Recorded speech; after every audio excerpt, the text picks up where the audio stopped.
Hello，我係 Stephen Law，今日開始拍攝一個新嘅節目，從零開始的吉他製作第一集。揀材料先，咁你見到我呢度有一塊非常之高等級嘅 Adirondack Spruce， 同埋吉他世界面最稀有嘅原材料巴西玫瑰木。好，事不宜遲，第一步平板。咁最簡單咧，你可以用呢啲全平嘅新丁邊拍齊佢，然後慢慢打磨。咁樣嘅話咧，你唔需要有太高嘅技巧咧，都會有唔錯嘅效果嘅。咁我自己咧通常就會用個 jointer 平刨一下先，因為會比較快。咁如果你冇平刨嘅話咧，用手刨都係一樣嘅啫。咁你可以畫少少鉛筆痕喺上面。當你發現打磨嗰時咧，啲鉛筆痕差唔多冇晒嗰時咧，就應該差唔多可以㗎啦。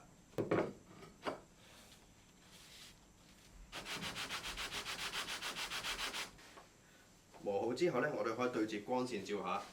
如果你見到唔透光嘅話咧，基本上就可以㗎啦。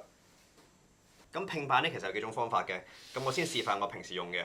咁如果你係第一次做吉他嘅話咧，我建議你用嘅膠水咧就係呢個 Titebond One， 而我自己咧通常就用呢個動物膠 Hot High Glue。原因咧，我會喺片尾同大家分享嘅。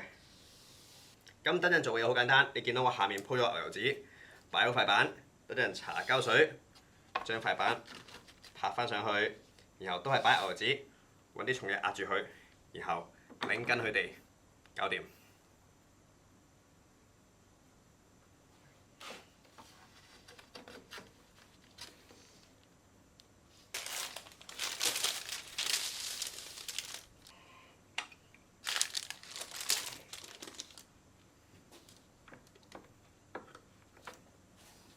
搞掂。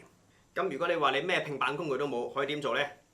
教多你個方法，膠紙拉緊佢哋，當然黐多幾條啦。咁正面黐完之後咧，反轉後面再黐多次咧，最後咧你塊板都會成功拼好嘅。喺等膠水乾嘅時間咧，我哋可以分享下。如果你用呢個 Titebond 嘅話咧，一般嚟講半個鐘咧佢就會乾一半，一個鐘會乾70%。乾透咧大約需要24小時。當然同你個環境溫濕度有關啦，而且佢嘅強度都非常之高。Titebond 1、2、3代都可以攞嚟做樂器嘅，不過1代比較常用。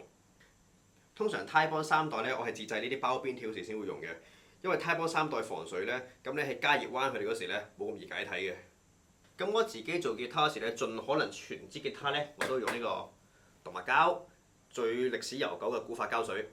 佢最大嘅好處咧就係如果你識得處理嘅話咧，係加熱之後係可以完全唔破壞任何木纖維嘅情況下，將件木拆翻開嘅。咁喺日後維修嗰時咧會非常之方便。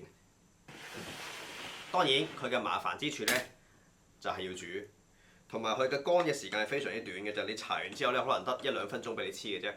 如果唔熟手嘅話，可能膠水乾咗你都未黐好。所以我建議如果你係初學整吉他嘅話，都係用翻 Titebond 穩陣啲。咁膠水乾透之後咧，通常我會過一過砂乾機先嘅，將啲高低不平嘅駁口磨平佢。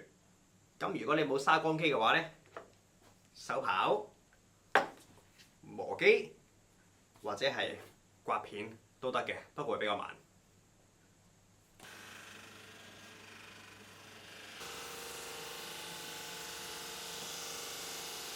咁我用緊呢個模具咧，腰位有2個窿喺度嘅。咁之後我將呢個面板同側板合體嗰時咧，有2個窿對位咧，就好方便啦。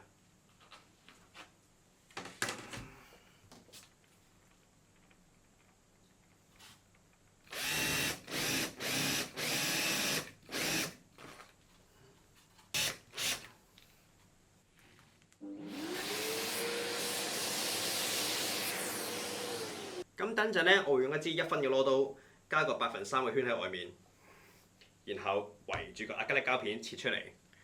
當然你可以用帶鋸啊、手鋸啊，甚至即梳嚟切都可以嘅。咁我自己咁樣切咧，除咗切出嚟比較整齊之外咧，仲有一個好處嘅，就係我每一次切出嚟個尺寸會完全一樣。咁之後喺黐音量啊、做 voicing 嗰時咧，咁我就可以量度每一塊面板嘅重量，咁每一支琴我都可以記錄翻。因為如果你用帶鋸或者其他方法切咧，應該你每次切出嚟咧可能會有少少唔一樣嘅。記得用電動工具嘅話，眼罩同埋耳罩缺一不可。開工。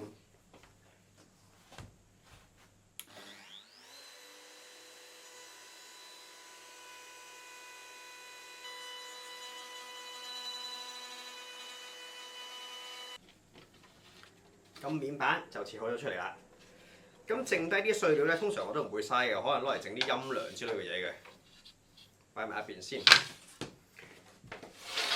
咁至於呢塊背板咧，我就唔會用啱啱嘅方法嚟切啦，因為呢塊材料實在太珍貴啦，我想盡量留低多啲部分。例如咧，好似呢啲邊角位咧，我可以攞嚟做呢個頭片啊。咁呢度一半，咁拼埋另外一半咧就啱啱好可以做一個吉他嘅頭片。所以個背板咧會非常小心咁用帶鋸成個鋸出嚟嘅。咁依家面板同背板都切好晒啦。咁經常都會有人會問，點解面板同背板一定要係兩塊木拼埋一齊呢？主要原因有3個。第一係好睇。雖然美感呢家嘢咧就因人而異嘅，唔對稱都唔代表肉酸，但係通常對稱咧都俾人感覺係比較美觀嘅。第二咧就係個物理性質，當一塊木咧中間劏開，然後左右拼接嗰時咧，咁你得出嚟嘅呢兩邊咧，佢無論係個木紋啦、顏色啦、乾性同埋密度咧，都係非常之接近嘅會。而第3個原因咧，亦都係我認為最核心嘅原因啦，就係材料尺寸嘅問題。好似我今次做呢個 OM 型嘅吉他。其實佢最闊嘅位置咧，差唔多佢哋有38 cm 嘅。咁根據呢個 Wood Database 嘅資料咧，大部分雲杉嘅直徑咧都大約係100至到160 cm 之間。咁半徑咧就大約係50至80 cm。雖然啱啱就咁聽咧，好似大部分嘅雲杉樹咧都足夠做一塊完整嘅面板，唔使拼接嘅。但係當你考慮埋嗰啲無法使用嘅區域，例如蟲窿啊、樹皮啊，甚至裂紋咧，所以你想揾一塊20 cm 嘅材料，顏色、木紋同埋個密度都靚嘅話咧，係遠遠容易過你揾一塊40 cm 闊嘅。咁今集講到呢度，有咩問題歡迎留言交流，我哋下集再見，拜拜。